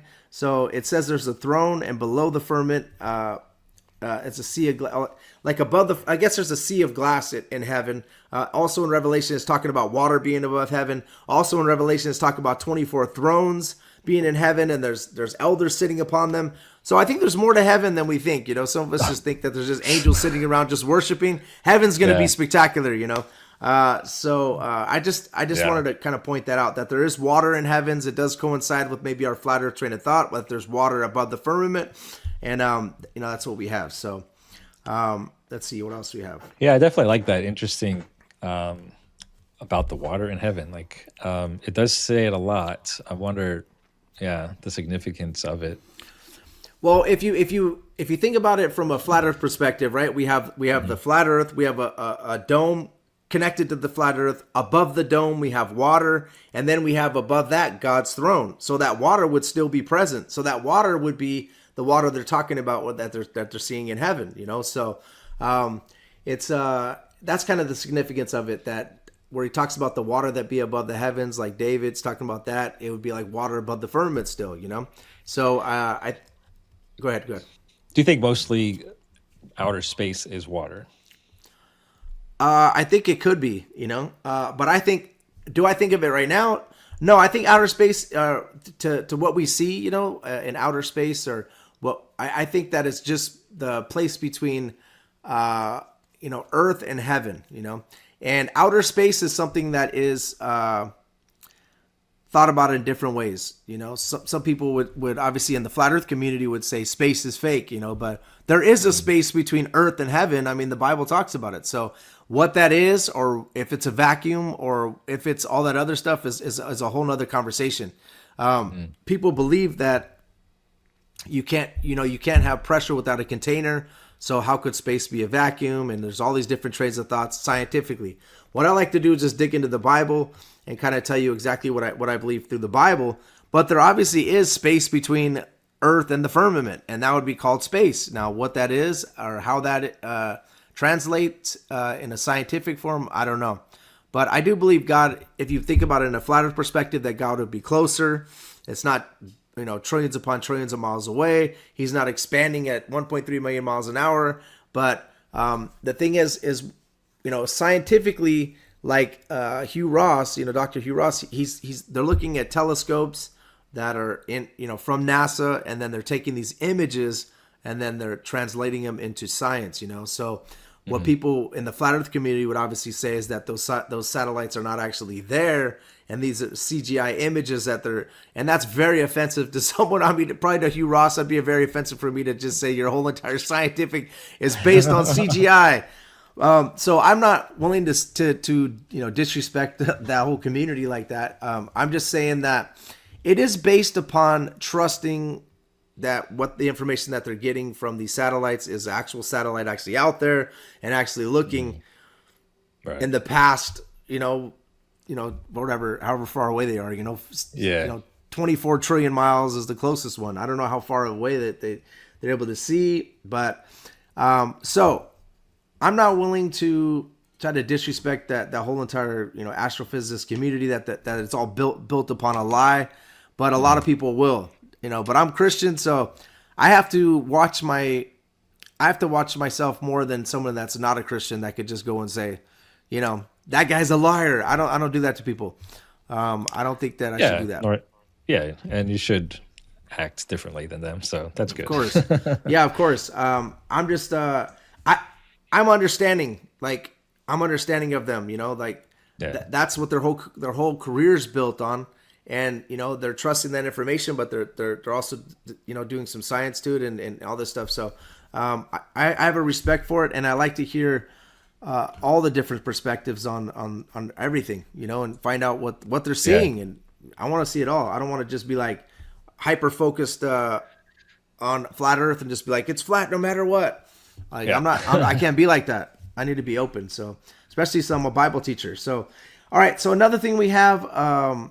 We have God being called the Most High, right? So God is called the Most High. Obviously, He's the Most High because He's the highest, chief commander, right? He's the highest on all levels. But He's also, I think, He's literally in a high place, right? If you believe in the flat Earth, you would say that He's above the firmament. He's at the highest point of creation. That's why He's called the Most High. Even like the angel that comes to Mary. Also caused God that Jesus is gonna be shall be great and shall be called the Son of the Highest. So He's at the highest point of creation. He's at the highest point. That's what I believe. There was some things that happened as far as the firmament. It's Operation Fishbowl. I don't know if you ever heard of this. The original name was Operation Dominique Chama. Dominique means belonging to the Lord, and then Chama means fixed shell, right? So they were basically shooting nukes. It's like a series of high-altitude nuclear tests in 1962 carried out by the United States as part of a larger Operation Dominique nuclear test program. So they were basically shooting nukes into the sky, and people would say that they're trying to hit the firmament to see if they could shatter the firmament. Now, if you think about that, if they tried to shatter the firmament and you know that there's waters above, then it would probably flood the whole earth. So my train of thought is if they were trying to, maybe they were trying to shoot these nukes to try to find out how high the firmament is. You know, that could be something. Maybe because if they are going to shoot a nuke, or if you believe in nukes or missiles to other countries, they need to see how high it is, if it is there. Because if they shoot a missile that hits the firmament, they're going to be wasting, millions of dollars. So that could be it. Or they could also, when they shoot the NASA rockets, they do an arc. So, maybe they need to know how high that is so they don't have the rocket hit the firmament. Or I don't necessarily say that they're trying to hit the firmament to explode it, like I used to say, because I thought about that and I was like, wow, dude, if they know that the water is above, then that would kind of be a bad thing to try to flood the whole earth, Was it actually a nuclear bomb they were putting up there? Because why would you need that just to hit it? It could be anything. They use like Thor missiles and things like that. I don't think it's a nuclear bomb, but they're nuclear high altitude tests. But I think they were shooting like missiles into the firmament. I wouldn't say a nuclear bomb, because then that would cause radiation and all this other stuff. So it's a nuclear high altitude test, meaning I think that it's called a high altitude nuclear test because if they do shoot a nuke, they need to see like, where they're gonna, the arc that they need to have if there was a firmament up there to not hit it in a flat Earth perspective. But yeah, it's interesting. But it's called fixed shell belonging to the Lord, right? And they're shooting Thor missiles at this thing. So you see a lot of that. NASA, like they're naming their ships after Greek gods and Roman gods, stuff like that. Oh yeah, you see that a lot. So yeah, it's like a middle finger to the Most High almost. So it also mean that if it's a dome, that the height is different depending on where you are on the Earth. Of course, yeah. Like I say, it does connect to Antarctica. Like we our train of thought was, then so it's pretty low. It would be low. Exactly. Exactly. The ceiling would be low.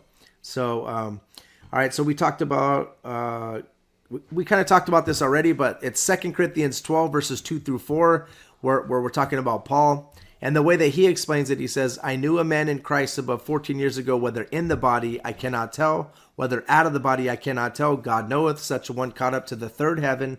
And I knew such a man, whether in the body, out of the body, I cannot tell. God knoweth, how that he was caught up into paradise and heard unspeakable words, which is not lawful for a man to utter.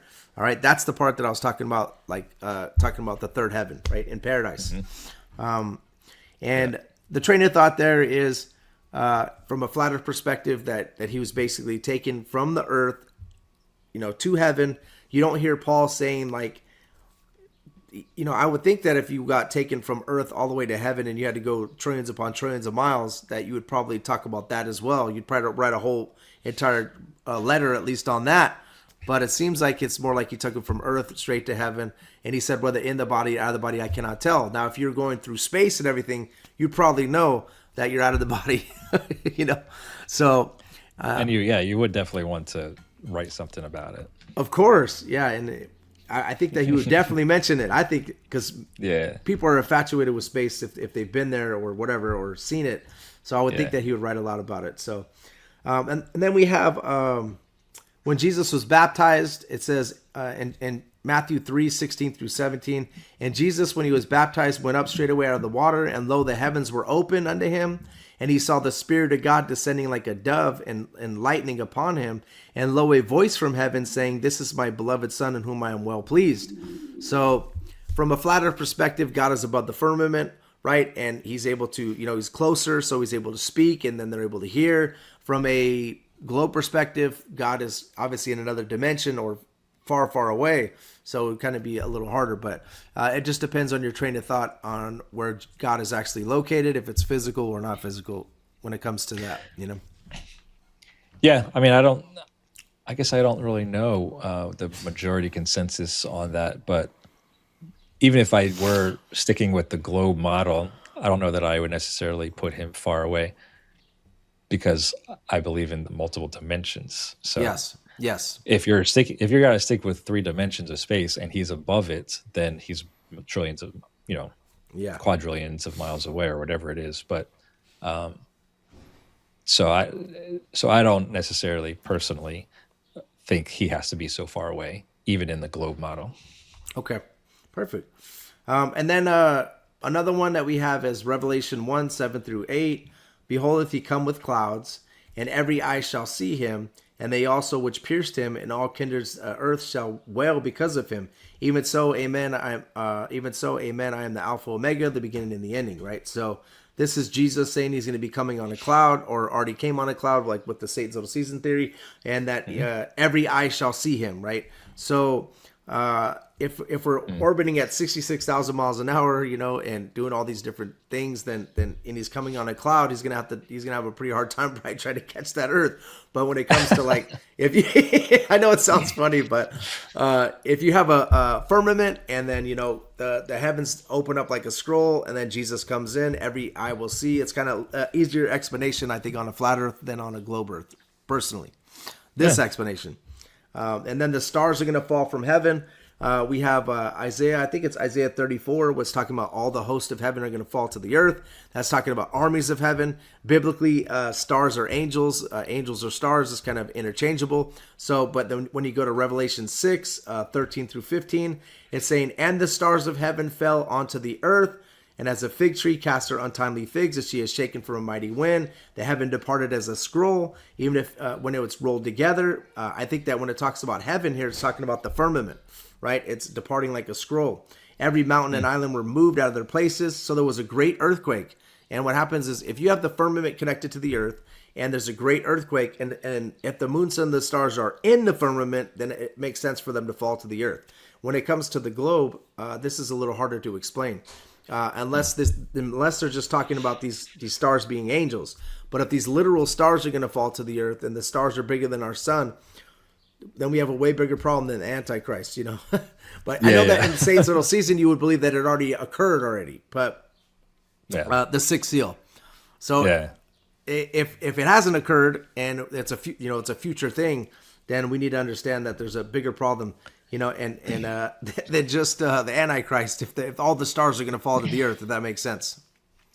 Yeah, I guess I don't think they're literal stars. Yeah.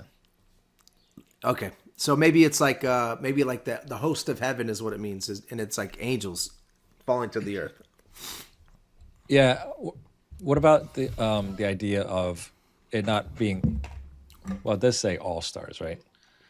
I've heard of like in Isaiah. In Isaiah, it says all stars. In Revelation, it just says, and the stars of heaven fell onto the earth. So it doesn't say all stars. It says the stars of heaven fell onto the earth in Revelation, and those are both talking about the same event. Okay. So yeah, I'm not really sure.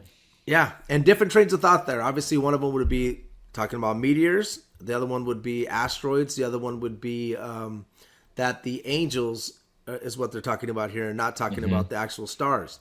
But if you go through the Bible, like a lot of the times when they talk about angels, it's almost in the book of Enoch, the stars are angels. The book of Enoch also talks about it like that. They're moving in a certain way, and then these wandering stars are not obeying God, which are going to be planets to us today. So there's different trains of thought there, but biblical cosmology, I believe stars are angels, but you don't have to believe that. It's like, it's just we're still interpreting that and placing it into the Bible, because the Bible does say stars are angels, but some people would say that's a metaphor for it, and it just depends. Yeah. Okay, so what else do we have? We have Genesis. We already talked about that. This is more of the Moonlight, I guess. This is the one that Jesus is talking. He says, Mark 13, 24 through 25, but in those days after the tribulation, the sun shall be darkened, and the moon shall not give her light, and the stars of heaven shall fall, and the powers in heaven shall be shaken. So, see, the stars of heaven shall fall, so there's that in there. Also, it talks about the moon not giving her light, right? But from a globe perspective, look what it says. It says the sun shall be darkened, and the moon shall not give her light, right? Yeah. So you can look at it like, well, the sun was giving the moon the light, right? I mean, in that perspective. Oh, well, yeah, that's interesting. Yeah. So I do notice little things here and there, bro. And I like I said, I don't just stick Yeah. with one train of thought. But that's interesting that it says that. And then Right. we already talked about the stars falling, and they're being light years away. And then we did kind of go over the flood, right? In Genesis 7:11, it says, "In the 600th year of Noah's life, in the second month, the 17th day of the month, the same day where the fountains of the great deep were broken up, and the windows of heaven were open, and then it rained for 40 days and 40 nights." So that's the three events that I believe happened. So we kind of already talked about it. The ark kind of got lifted up by the waters from below, and then also the windows of heaven were open, and then it also rained in 40 days and 40 nights. And it does close those up in when you read further. After the flood had stopped, so it closes those windows of heaven and closes those fountains of the great deep, and it also stops raining. So we have that. I think that the flood makes perfect sense on a flat Earth with a dome. The flood, there's different trains of thoughts on the flood, because I do believe that it covered the whole Earth. It says it covered everything, the mountains 15 meters above the mountains, right? So I do believe that it covered the whole Earth, but obviously Hugh Ross would say that it was a local flood. But God did promise not to flood the earth again, right? So I don't understand how that promise would make any sense if the earth's still being flooded today, Well, I mean, it depends if you want to go down that path or not. Yeah, now. Yeah. Because I don't know. It's like we're already like an hour and a half in. We'll get deep. So now I think on a flat earth with a dome, and I think it makes sense to me. And as far as a globe, I think it could still make sense on a globe, but it sounds it just would be a lot different explanation. Well, I guess we should hit it quick since we already kind of teased it. We did. I guess I'm interested in a local flood theory because, Second Peter says it was the world of the ungodly that was flooded. So it kind of is definitive to what was flooded. And pretty sure that at that time, people didn't cover the entire globe, but just in that area. And there are other places in the Bible, a lot of places that say the whole earth or the entire world or all over not globe, but all over the earth and whatever, that it then qualifies it as being a specific area. In other words, it's the world of that time. I think there's a lot of interesting proofs or support for a local flood. And remember, so Job talks about, boundaries being set at creation day 3 so that the water would not transgress or go over the land that just happened or was created. Yeah, Psalms talks about that too. And Psalms does too, yeah. Or Proverbs. Yeah. Yeah, there's like three verses that suggest it. And we have to remember the earth started out entirely covered with water. So the earth was still entirely flooded at one point in history. Yeah. No matter what. So anyway. Interesting trains of thoughts. And I think when I kind of go over that portion, which we're not going to get into. It was more about like the events that happened. But I see a lot of like all, like just like literally like all it keeps talking about that. So, and also it talks about covering the whole earth, but the train of thought there is also that it does say over the face of the earth, and the mountains were showing. So they would say, well, it didn't cover the whole face of the earth because it was mountains showing at one point. But we don't want to debate on that, but look into it, guys. It's interesting stuff. So let's see, what else do we have? There's going to be a new heaven, new earth created, which we already talked about. Elijah, when he went up to heaven in 2 Kings, it talks about him going up to heaven, and also Enoch, it talks about him going up to heaven. So on the flat earth, there's like one up, one down. Like on the globe, that's true. On the globe, there's like, you kind of have to wait for it to be a certain way for you to kind of go up to heaven, because heaven is probably up, but in space there's no up or down, so who knows what up is. But if you have a flat surface like this with the dome, then there's going to be one up, right? No matter where you're at on this flat surface, up would be where heaven is located, but and then down would be where Sheol's located. Now if you have a globe, down is like in the earth, up is going to be up to the sky. So it can be any way that you're orbiting, rotating, or whatever. You're still going to have an up or down. Up is not Antarctica, or up is not the Arctic, and down is Antarctica on the globe. So There's no like up or down there. So that's kind of an interesting point. But go Unless ahead. heaven encompasses the globe. What's that? Unless heaven, encompasses the globe. therefore, Exactly. doesn't Yeah. matter where you are. But Yeah. hey, I'm just saying, what if? Yeah. I mean, that's the train of thought there. So, let's see. All right. So we have some sixes I could throw out there real quick. Obviously, that's going to be involved in the heliocentric model. Now, this is not my research. This is just what other people have kind of pulled up. Now, is that hopefully it's accurate. They say it's accurate, but I'll make sure. But so it's every 1 mile is 8 inches squared. So every if you go 1 mile, it's 0.66 of a foot, and then 10 miles is going to be 66.6 feet. If you go 1,000 miles, obviously it's going to get greater from there. So there's some sixes there. We have 66,600 miles an hour around the sun. And then the Earth's circumference is 600 by 6 by 6 nautical miles. 90 degrees, you take 23.4, which is the Earth axis, and you subtract 90, comes to 66.6 degrees. Isaac Newton just started writing the theory of gravity in 1666. The force of gravity on Earth is 666 newtons. The speed of sound is 666 knots. The diameter of the moon is 6 times 6 times 60. The distance to the moon is 6 times 60 times 666 miles. And then the Arctic and Antarctic celestial sphere is 66.6 degrees north latitude, 66.6 degrees south latitude. Okay, so we have that. All right, so a lot of sixes there. If every single one of those is accurate, I would have to go through each individual one. But it's something that people have put out. But I know, it's just something that Flat Earth has put out, and I kind of parroted. Okay, I haven't looked into each individual one. Just to let you guys know. But I always like to finish this episode with it is finished. This is Genesis 2, verses 1 through 4. It says, "Thus the heavens and the earth and all the hosts of them were finished. And on the seventh day, God ended his work which he had done, and he rested on the seventh day from all his work. Then God blessed the seventh day and sanctified it, because in it he rested from all his work in which God had created and made." And then he says, "This is the history of the heavens and the earth, when they were created, in the day that the Lord God had made the earth and the heavens." Okay, so basically letting you know that this is the history of it. Like, this is where you need to come to look at how everything was created, what was created, who it's created by, the who, what, when, where, why of how creation was done is right here in Genesis. All right, so we need to understand that. So, and I understand that you believe that as well, and also Hugh Ross believes that, and all these other science Christians believe it as well. That is the history of the heavens and the earth, and the day, meaning you could either say the age it was created, or you could say the day that it was created. All right, other different interpretations on that. I could tell that you read Hugh Ross's book, or you've studied him before, because a lot of your stuff is pretty on par with his. I have. All right, yeah. Okay, so we already went over the fixed and immovable stuff.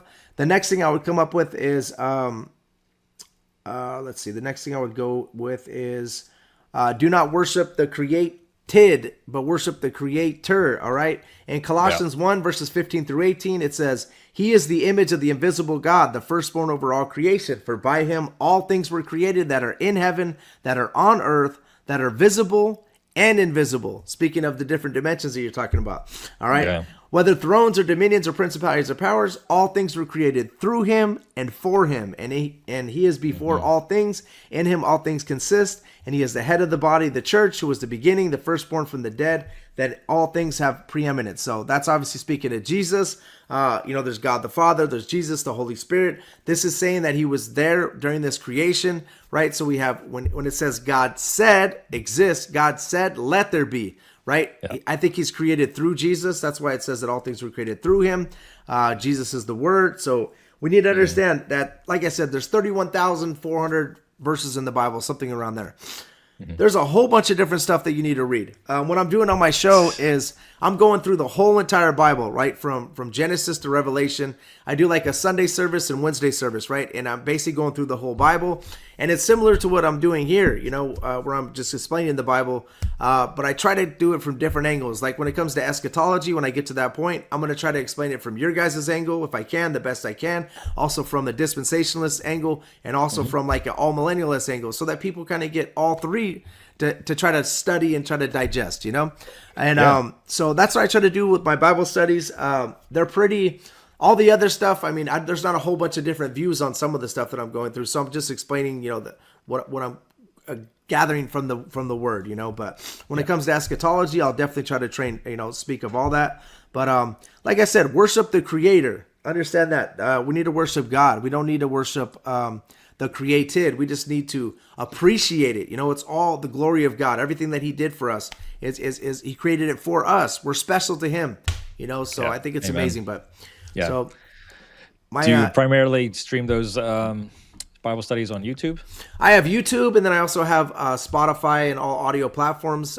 It's Josh Monday Christian and Conspiracy Podcast is what my show is called on audio platforms, and on YouTube it's Josh Monday Music and Podcast. You can find me on YouTube, and I'm hired by Cult of Conspiracy Podcast. It's another podcast, and they're not a Christian podcast, but what I do is I do a Bible study on there. I do a Sunday service, Wednesday service on their show, and what I originally created my show for was so that Christians can learn about conspiracies without feeling convicted. Because I used to go to listen to Sam Tripoli and a couple of these other podcasts, and what was happening is there's so much New Age influence that I start feeling convicted by listening to the show. So I don't want to get New Age influence. I don't want to get any of that stuff. I want to stick with the Bible. So I created my show, or God helped me create the show, to basically be a place where conspiracy theorists can go and not feel convicted, where I'm just basically showing you the biblical aspect of these conspiracies and what's really behind it, And so that's kind of what I got going. What I want to tell you guys is, everybody that's listening, I'm also going to be doing a observation from the earth.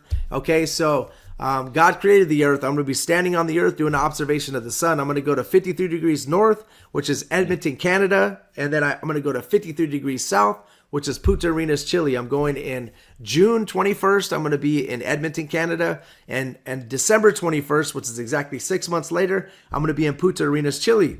The reason why I'm doing this is because on Jaron's show, Jaronism, he made a claim that the Earth is symmetrical, right? So that he's basically saying that the sunrise and sunset, because there's going to be a 24-hour sun in the Arctic during that time, on June 21st.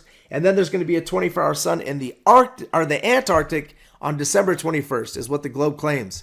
So by me going to Punta Arenas, Chile, I'm going to be in between the equator and, if it is a globe, and Antarctica. And I'm going to be able to film the sun from there, and also film the sun, obviously, from Edmonton, Canada. So that's what I'm doing as an observation. And I'm going to be going with Jaron because he's the one that made the claim. I said, you make the claim, let's go. And he said, wow. Let's go. And he bought his ticket. I bought my ticket. I am doing a GoFundMe just to kind of make the wife happy wife, happy life, because I did spend $2,500 on my own money. But you can find that on my YouTube if you want to donate to this cause. But yeah, so that's what's happening. And God said to test all things, right? I need to test all things. The 24-hour sun in Antarctica is something that people are claiming in the flat Earth community that it's fake, that all the footage is fake, and that there's no 24-hour sun in Antarctica. I have had somebody on my show just recently. It was an organic conversation. The guy basically told me that he works at McMurdo Station.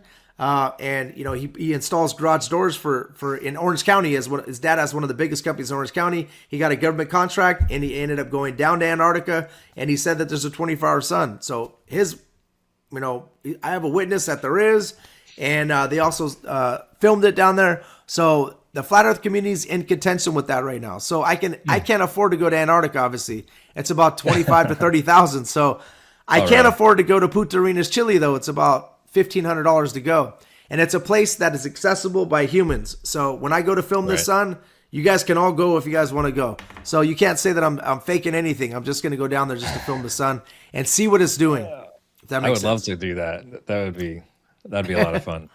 Yeah. So I'm very happy. Go ahead. Any questions before I take off? Do you think, just based on this trip you're doing, if you do see a 24-hour sun, do you think that that's absolute proof of a globe? I think that that's a globe claim, right? And then also, I'm not going to be able to see the 24-hour sun from Punta Arenas, but what I will be able to see is that the sun is located to my south. Now, proof of a globe is this.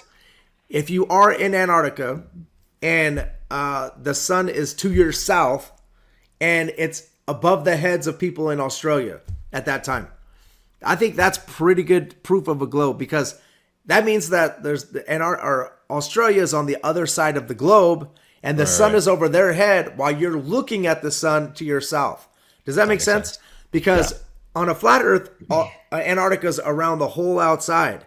So for it to even have a 24-hour sun would be very difficult to explain on a flat Earth.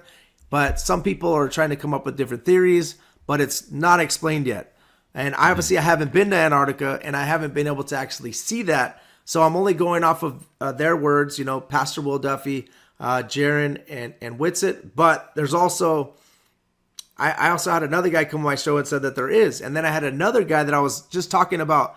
This guy's a pastor. I'm talking about healing faith. And behind him, I see a picture of Antarctica. I just asked him, hey, have you been to Antarctica? He says, yes. I said, was there a 24-hour sun? He says, yes. So I got 3 people already that say it. So it's something that, is it absolute proof of a globe? It's a globe claim. If you had like 3 hats, one where it only works on the globe, one where it only works on flat Earth, and then one where it works on both, that's when I think that it proves the AE map wrong for sure.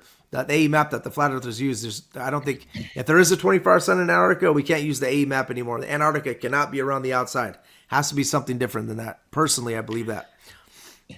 And you know what? That's kind of my take as of right now. With we talked about the moon landing earlier, and about this conversation with the shape of the Earth. I think that there's something weird going on, and we don't know the truth.